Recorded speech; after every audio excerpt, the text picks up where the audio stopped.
And we are going to begin with some breaking inputs coming in at this point in time, and these are about what's happening between Israel and Iran. Defense Minister of Israel has announced elimination of Saeed Izadi, the commander of the Palestine Corps of the IRGC Quds Force, in an apartment in the city of Qom. Ezadi reportedly financed and armed Hamas in the preparation for October 7 massacre. Let me straight away go across to my colleague Priyank Tripathi, who is live with us right now from Israel. Priyank, firstly, tell us a little bit about this big development that has taken place, big announcement coming in from the Defense Minister of Israel.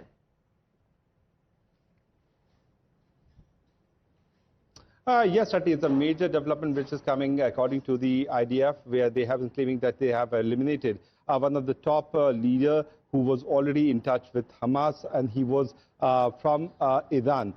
In the last few days, what we have seen that a series of attacks has happened on not only on the nuclear scientists there in Iran, but also on the top leadership of the defense forces there back in Iran by the Israeli defense forces. But the Iranians have also managed to attack many of the local areas here in Israel.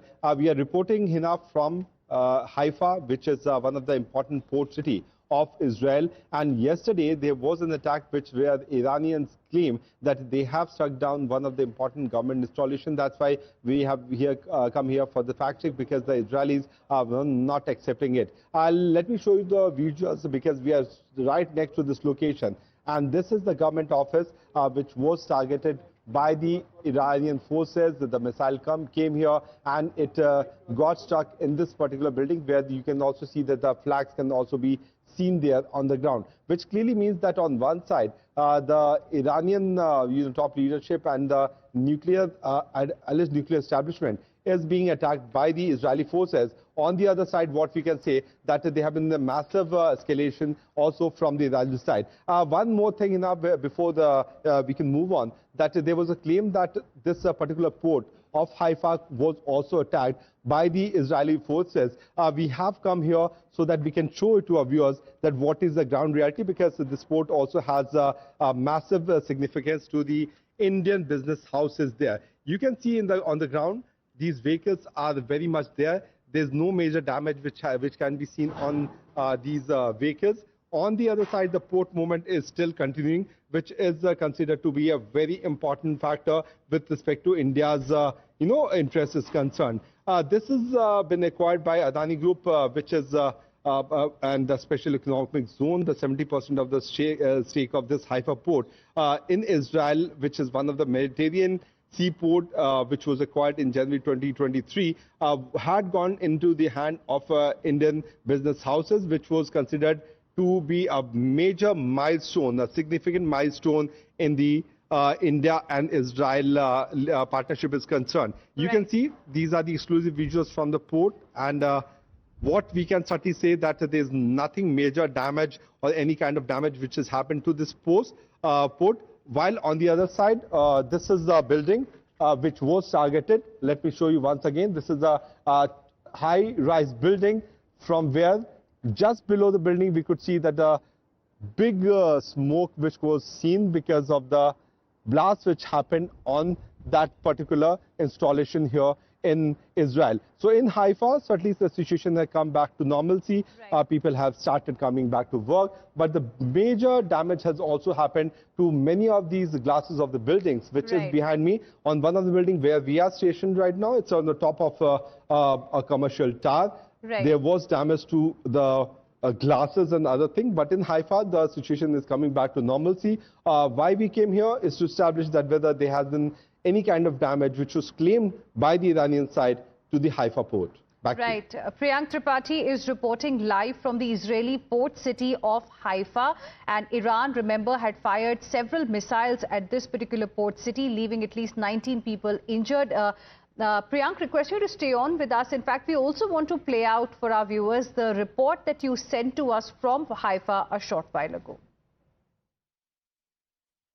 This is the bomb explosion impact, which has certainly been the biggest one in the last 8 days, because we are reporting from Haifa, which is the port city of Israel.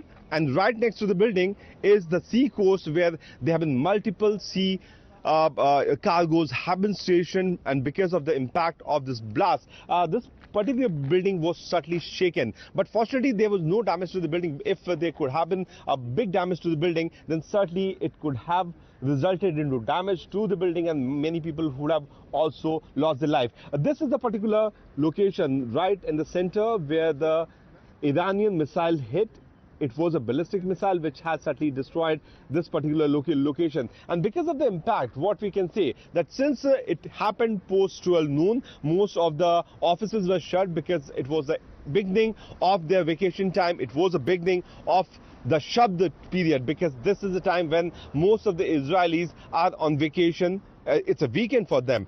That was the reason because of which only 21 people got injured, multiple vehicles also got damaged. We are the only English channel which is reporting from the ground, apart from our sister network Times on Bharat, which is showing the real picture of this location. 21 individuals got injured. There have been multiple strategies which have been opted by the Israelis to stop this kind of ballistic missile attack. One is using of the disguised GPS, because the missiles are being targeted through GPS coordinates, which because of which the GPS location is certainly showing different location whenever we are also using it. On that particular note, whenever a ballistic missile is targeted towards one location, it's being diverted from the government important installation. This was the building which was a target.